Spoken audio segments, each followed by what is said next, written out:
What's up, Digidestins? This is Kyle D, better known as RideMyAvatar, and today we're going to be going over Digimon TCG is dead. Well, without further ado, let's dive in the video and talk about it. So first off, let's take from the top 10 underscores its potential and the strongest interest it has generated. Forum TCG player. This is 2024 in review of the top 4 product lines based on gross merchandise value. So they are valuable cards and everything like that. It doesn't seem like it's based on sales, but it could be as well. So first off, Magic the Gathering always top, because again, they have very expensive cards across the board. If you don't know, they have lands that are just like $500 just to breathe in the right direction. So again, by gross merchandise value means that they have the most value. Pokemon leading up to next, because again, Pokemon has a lot of expensive cards.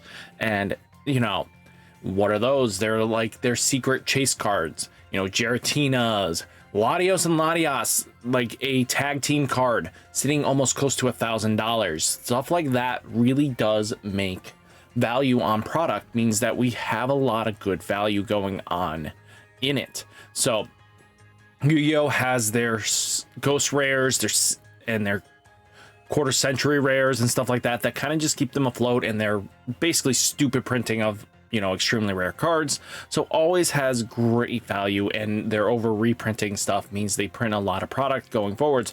One Piece, another card game that has extensively expensive chase cards. Their mangas alone can sell for thousands.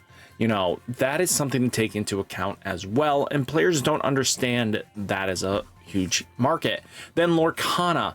Lorcana has an extreme amount of enchanteds. If you take that into account, that a lot of their enchanted rares can value from $200 to $300, if not, like they have Elsa sitting in the market. So if they use Elsa as their gateway point, that $800 card is always super expensive. So that always pushes and drives the market a bit higher. You know, there's always going to be some generated, you know, income. Enchanteds move a lot more quickly on their market, so they do have a lot more like chase secret cards in their arsenal that kind of drags Lorcana up. Then you have Digimon reaching 6th place, which, to be honest with you, means we have a great potential. There's never bad in the market reviews and stuff like that. If you take a look, that we have great, you know, secret 1 stars and stuff like that, 2 stars, you know, chase cards that do add up to being like $200, $300, $500 plus. So we do have that value there, which is really good, because long-term wise, you need cards that are going to be expensive to be able to sell your product. You know, you need people to be chasing cards to open your product and have some great value in it. So Digimon being 6th place is not bad. To be honest with you, a lot of players are going to be very nervous about that kind of interest and everything like that, saying, oh, we shouldn't be in this 6th place, we should be a bit higher, right? No, to be honest with you, Digimon has a lot of niche in its generalization of a card game. So to be honest with you, being 6th in basically when the top 3 is this, and then you're competing against One Piece, which has the biggest cult following known to man, the longest running one too, and then you have Lorcana as well, which is the biggest Disney following. It's not unheard of for us to be that top.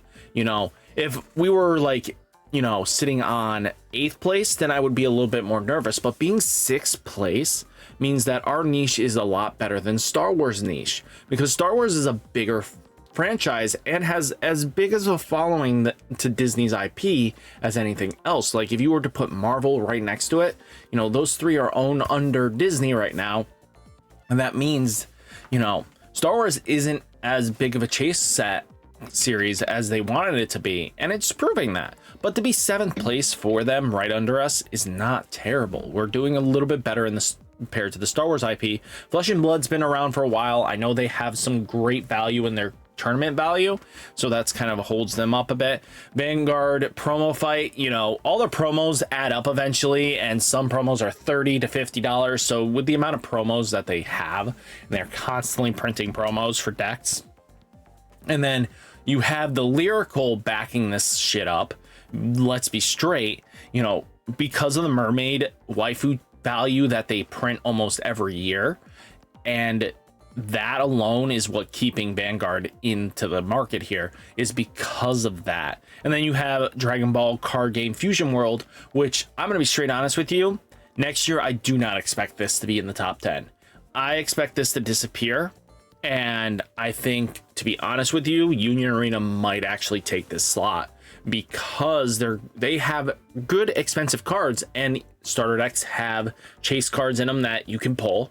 You have cards that might be worth some great value in the boxes as well. They're 3 stars, they're 2 stars, always hold some sort of $200 plus value, if not a little less, but there's always going to be that expensive card in the mix. So keeping that in mind and thinking about it here, I definitely expect Dragon Ball card game Fusion World to disappear off this next year. 2025, I expect to see this kind of still floating about here, and then it's just Union Arena taking up Dragon Ball's 10th slot. And that's not going to be a bad thing to be able to prove your market worth and stuff. But let's check out what kind of comments we've got in here. Yu-Gi-Oh! Masters or Rush? This is just Rush is trash. No, it's good. Maximum Frost Ritual all around. What happened to Dragon Ball Master? It's supposed to be the best game since Yu-Gi-Oh! Yeah, no. I've seen Dragon Fusion just keep falling off. Yeah, they have some great expensive value cards, but not really. We're gonna skip that. I was really into Digimon, but the power crept was way too fast and unstabilized. It happens. I'm happy DB is growing in numbers. I'm keep telling people it's not dying. There's a reason TCG has them in the menu bar for quick access. If the game didn't sell well, they wouldn't advocate it. That's really good for both of us as a community and the game as a whole. Additionally, we already knew that the big 3 would be no surprising there, given that the popularity of One Piece and Lorcana. You might as well just be talking about the big 5. So for Digimon to be ranked 6 in the US, that is really, really good. And again, that is true. Like I was saying, this being competing with these, it's now the big 5. There's no way you're going to lose out on Lorcana, One Piece, unless Lorcana just cancels printing. There's no way we're gonna move to the top 5. This is just way too much, you know. Pretty much this Digimon players base got split hard after One Piece came out. It's recovering, growing again, just needs to find its legs again. Yeah, that is very true. You have to take that into consideration, is that, you know, One Piece definitely pulled a lot of the Digimon community out of it, right into One Piece. You know, One Piece is such a good game, and not the best of one sucks, but with the pricing that it has and value in it, it always matters. Come unification, there are only more upsides. I've seen One Piece players complain about knowing what decks are going to be well, since they're staggered and it's super fair, and I look forward to actually bringing back some joy in competitive deck building more than just what we have currently. It's very much true. A lot of Digimon players want to be creative in deck building, and that definitely helps out when you take this into account. Why does everyone rave about the unification so much? I get what it is, but how does this help the game? Not complaining, just genuine question. For players that are unknown meta outside of the hardcores who test whatever card drops, means everybody gets to experience the cards at the same time. No fatigue from seeing a deck performing JP and having to wait to play it over here. That means it'll be important for players to pick up cards for decks they'll potentially want to play. So as instead of a deck being good in 3 to 6 months, it'll be good in a week. That's what I look forward to. If you look at BT15 English format, that's what you should be expecting going forwards, which is very important. Like adaptability, healthy dynamics, everything like that. Players were able to develop and play a lot differently. Means we get to test different decks, which again is always good. We want to be able to experiment and be variety.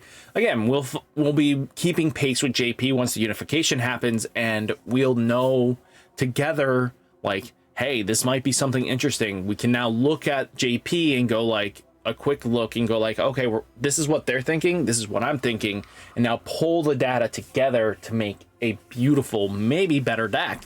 So we'll have to see what happens, and now JP can look at us while we look at them at the same time. Means that data and data could be given unified. You know, we can talk back and forth with these JP players and actually seem like we have a understanding where we can go like, why not this, you know, bounce back ideas like it feels when you do other card games that can have unification. It just matters sometimes. Lorcana is definitely a big fan with kids and parents who are huge Disney fans. I mean, and my parents, I mean my mom. To be honest, I was really into Lorcana with my wife, but then Star Wars came out and now Gundam is coming out and I'm not dropping Digimon, so hell yeah. So Lorcana was good prizing as well. So that is a big thing as well. Lorcana literally has probably the second best prizing paired to One Piece, in my opinion. Like, these games give out decent prizing. I mean, Yu-Gi-Oh hasn't done it in a couple years, but Yu-Gi-Oh is just Yu-Gi-Oh. You're suckered in. But Pokemon, definitely good money value. Magic, good money value. One Piece, good card money value. Lorcana, big money value as well. Like, entry alone pays your trip sometimes. You know, Dan Vang, Digimon is dying comment has at some point this week, you know, using this for clickbait title and thumbnail for YouTube. Oh yeah, thank you, Tyler. I'm gonna borrow this now. DBZ Master still has Secret Fate Yu-Gi-Oh as #1, then Magic. I don't know about that. Behind Lorcana is dangerous. I feel like it shouldn't drop below top 5 for the sake of longevity. I don't think it's a big concern. I don't think it's taking Digimon players like One Piece did, and people playing Lorcana are families and Disney diehards.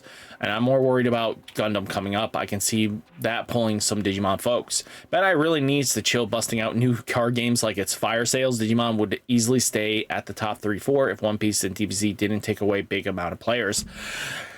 Okay, let's go over at top.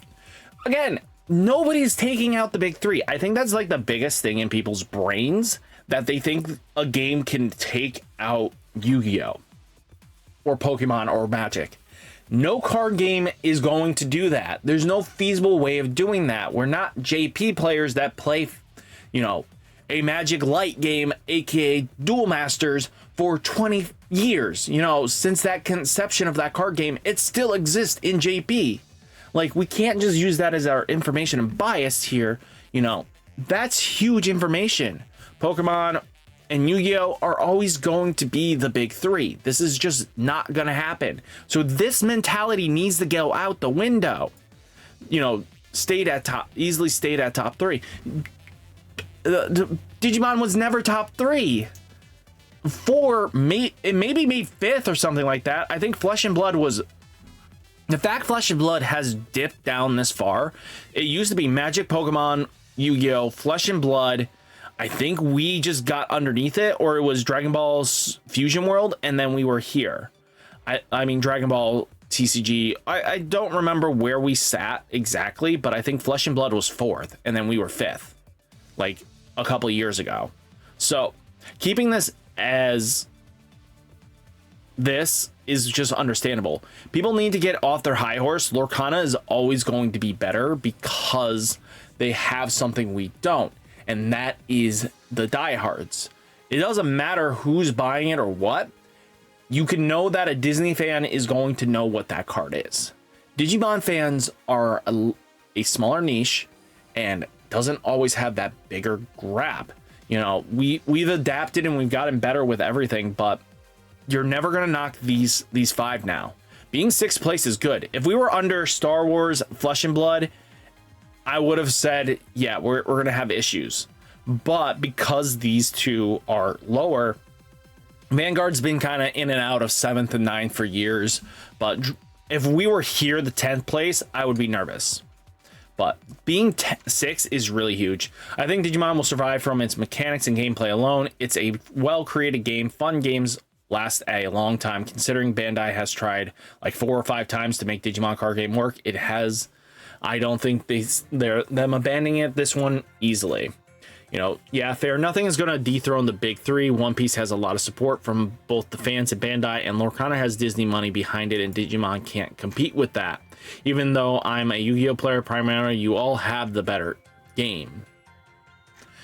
For the lack of presence, we had it. It's fair. I'm not surprised that I just wish it beat what I wish it beat was Lorcana, but Disney Nazis like to win. Okay. Lorcana is not made by Disney for real. No, it's made by Ravensburg. Like, whose burger? People need to go touch scratch, please. Sounds about like what I expected. I'm pretty personally surprised that One Piece is ahead of Lorcana. I'm not. One Piece has the bigger following. It's always going to. And One Piece has been out longer than Lorcana has. But do what I do. I literally only care about Digimon. Kind of surprised Yu-Gi-Oh hasn't taken over by One Piece this year. I guess the Rarity Collection Maxi Plus boosted it up more than I thought. I would have picked 4. T will be moving soon. Pokemon is more collective than played. That's a lot of money running constantly just getting that one card or collecting that one Pokemon, searching for a PSA 10. Vintage cards are huge money. Yu-Gi-Oh is crap. One Piece is overrated. Japan, LATAM, and Europe, Yu-Gi-Oh is king. Yu-Gi-Oh easily has the most outdated and complicated system in a lot of terms. The arts of other TCGs like Digimon or Magic are way better than Yu-Gi-Oh. The mechanics are just crap. It's popular just because it's one of the oldest games. Yu-Gi-Oh is dying, though it was Pokemon and Duel Masters who were the most played in Japan, though. I didn't know, where do you guys get the deck? Master Pokemon is a different beast with over twice as total sales than Yu-Gi-Oh. Yu-Gi-Oh second with a 50% over in sales, and that the third place Duel Masters. Just taking this a look here, it's just great information to take a look at what players are thinking. And again, being 6th place is not a bad thing. To be honest with you, we're in a good spot. So guys, what do you think about this? Let me know down in the comments. Hopefully you guys enjoy this video. Hit that like button, hit that subscribe button. Stay safe, stay healthy, and I'll catch you in the next one. Peace.